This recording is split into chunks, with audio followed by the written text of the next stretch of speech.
माजी आमदार राजेंद्र अण्णा देशमुख आपल्यासमोर मनोगत व्यक्त करतात. राजश्री शाहू महाराज, पद्मभूषण डॉक्टर नागनाथ अण्णा नायकवडे आणि भाई गणपतराव बाबा यांच्या पवित्र स्मृतीला अभिवादन करतो.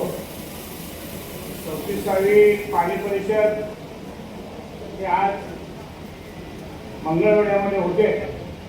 या कार्यक्रमासाठी आजच्या कार्यक्रमाचे अध्यक्ष आदरणीय काळुंजे सर, आपले निमंत्रक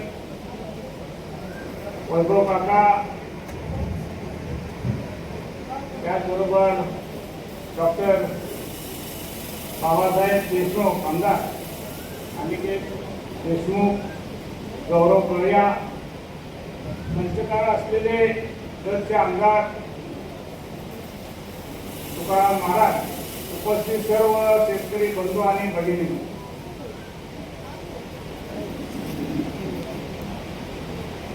नागनाथ अण्णा आणि भाई गणपतराव देशमुखांनी ही चळवळ चालू केलेली 93 सालापासून आजपर्यंत आपण बघतोय.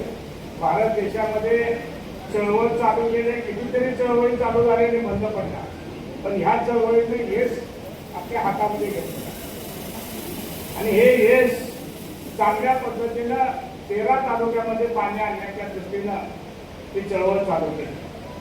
आमच्या तालुक्यामध्ये तर आता 14 गावामध्ये पाणी उमऱ्यावर येऊन थांबलेलं आहे. आज घ्यायचं ते तिच्या स्थानिक अडचणीमुळं पाईपलाईन करण्याच्यामुळं ते थांबलेलं आहे. बाकी काही फार मोठं नाही, पण हे चांगल्या पद्धतीनं त्याच्यावरती लक्ष ठेवलं तरच हे होऊ शकतं. खरं म्हणलं तर स्टेजवरती मंडळी येऊन चालत नाही. तुम्ही सगळ्यांनी जेवढा जोर लावा तेवढं पाणी लवकर येणार. तुम्ही जेवढी अनुपस्थिती दाखवा, तुम्ही येणार नाही. संख्या कमी आली तर भारत सरकारच्या दृष्टी ही कमी राहते. जास्त संख्या आली तर हे कामं बरोबर होतात. मग आपले आमदार आहेत, अवताडे साहेब आहेत, देशमुख साहेब आहेत, हे सभागृहात मानतील आणि हे काम पूर्ण करून घ्यायच्या दृष्टीनं दरवर्षी या संघटनेचा हा कार्यक्रम असणं गरजेचं आहे.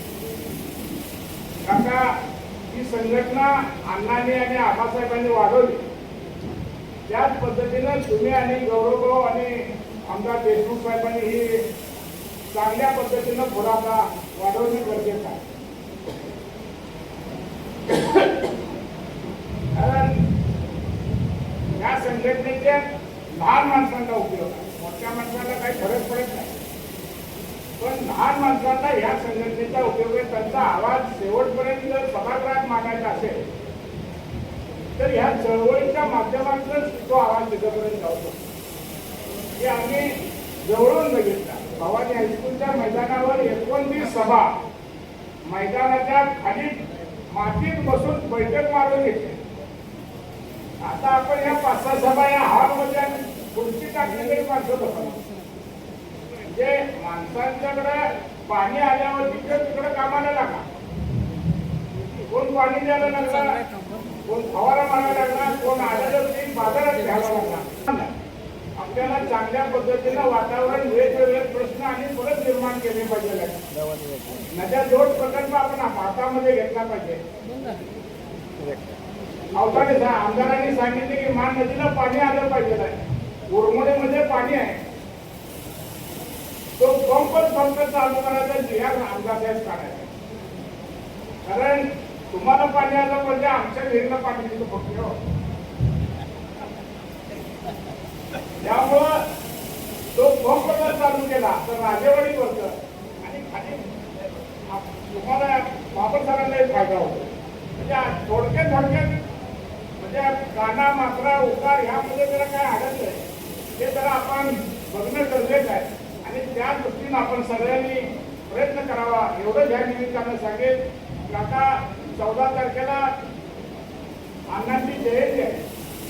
नवीन जागा आमची घ्या. तुम्ही बक्षीसपत्र 14 जुलैला का 15 जुलैला तर त्या दिवशी येऊन तिथे तंबू तर मारा. अण्णांची आठवण ते तंबूमुळं आहे. एक तंबू आणून आपण तिथं मारावं आणि परत काम पुढच्या वर्षापर्यंत तिथं काम चालू व्हावं एवढीच मी अपेक्षा करेन. आणि गौरव भाऊ आणि काका पुण्याचं माझ्या महाराष्ट्रात ठिकाण त्याकडे न जाता त्या संघटनेनं तुम्हाला खरं म्हणलं तर नाव दिलंय, प्रतिष्ठा दिलेली आहे. या संघटनेकडे तुम्ही चांगल्या पद्धतीनं ही संघटना जोमानं लावा. या संघटनेच्या माध्यमातून जे जे उभा केले ते चांगलं चालवण्याच्या दृष्टीनं तुम्ही दोघांनी हातात घालून काम करावं एवढी ह्या जनतेच्या वतीने मी विनंती करतो. आणि पुढची पाठीचे परिषद आठवडीला घ्यावी एवढी विनंती करतो आणि मी थांबतो. जय हिंद, जय महाराष्ट्र. धन्यवाद. अण्णा, पुढचं निमंत्रणही आपण दिलेलं आहे. खुर्चीवर